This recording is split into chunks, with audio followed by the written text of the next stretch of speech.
everyone. We just walked out of the theater from seeing Eli Roth's new movie, Ice Cream Man. This was produced through his horror section production company, which is fan-backed as well. And this was a lower budgeted production. I believe it was $5.5 million. And we're going to talk about it right now. We're not going to spoil it, though.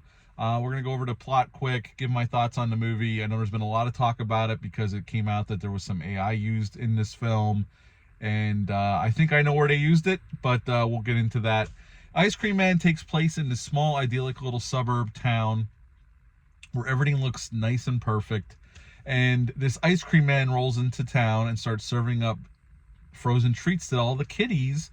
And when he plays his music, the kids go from normal kids to absolutely savage killers. And what we basically get is gore after gore scene, kill after kill. They kill all the parents or most of the adults in town.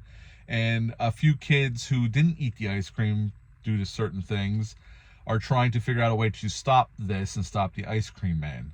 And they get some help about halfway through the film, or maybe 75% through the film. We get an exposition dump from a priest explaining why the Ice Cream Man is doing what he's doing. They kind of take a little bit of inspiration from Freddy Krueger, if you know, you know, in terms of his backstory. And then the priest tells them how to kill the Ice Cream Man. They go to try to kill the Ice Cream Man. Doesn't, and then things kind of go a little sideways, and that's the end of Ice Cream Man. There is a twist at the end. I don't want to give it up because I thought it was actually a pretty damn good twist. So what to like about this film? It's just a cheesy, over-the-top, gore-fest horror movie. It's not meant to be taken seriously. If you do take it seriously, you're going to have a miserable time with this movie. But I thought, actually, I enjoyed myself. I laughed at the silliness going on. There was a few moments where I laughed out loud, pretty loud in the theaters, because it's just sick and twisted, but also hilarious. The gore was well done when it was practical. For the most part, it's practical, I will say that. There's a little bit of CGI mixed in, but most of the gore is practical. The acting's... There's some actors that Eli Roth brought over from Thanksgiving. The mom from Thanksgiving's in this film, and the one other kids in this movie from Thanksgiving as well. So there's a few recognizable faces that I recognize, but for the most part, I don't know who anybody is, except for Eli Roth makes an appearance too as the father of our main lead kid. You know what? If you go into this with the right mindset, this is a cheesy B gore fest horror movie. Again, not meant to be taken seriously. It's wildly over the top, and it's playing it for laughs most of the time. And they're just throwing gore. Once the killing starts, and there's some really good kills in this film, and it's pretty damn gory. I would say right now, though, it's not as gory as Terrifier 3. But there is some damn good gore in this film, and they do go for broke at moments in the film. So I got to give Eli Roth props. I will say, yes, I think I know where to use the AI. I'm not going to say right now, but I did notice it. I know a lot of people have a problem with it. I wish they would have stuck just to practical across the board. I don't know if he used any AI for any of the gore, but there was other moments where it looked a little bit AI-ish in terms of effects-wise. So I know that's a big deal for people. I'm not a big fan of it being used in film, but overall, as the film itself, I had a pretty damn good time with it. I don't think it's the greatest horror movie ever.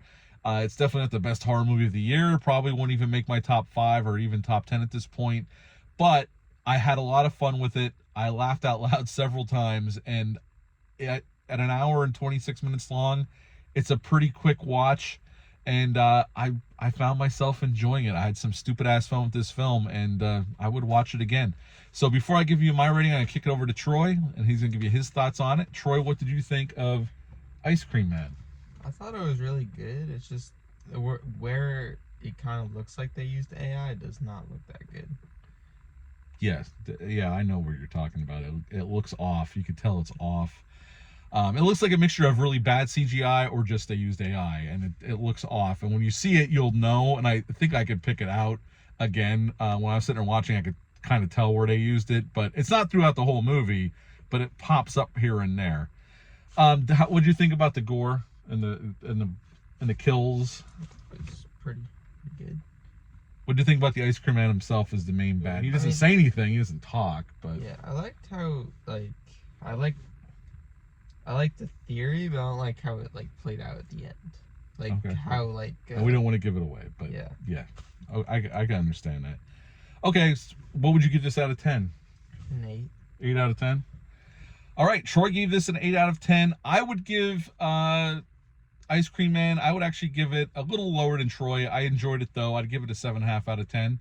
I was although I kind of figured what I was walking into. My expectations were I was going into a cheesy, over-the-top horror movie, and that's exactly what I got. And I had a good time with it. It's not as good as Eli Roth Thanksgiving, which I liked quite a bit, but it is a stupid-ass, gory good time, and I had some fun with it. So yeah, 7.5 out of 10 for Ice Cream Man from me, 8 out of 10 for Ice Cream Man from Troy. That's it for this Out of the Theater reaction.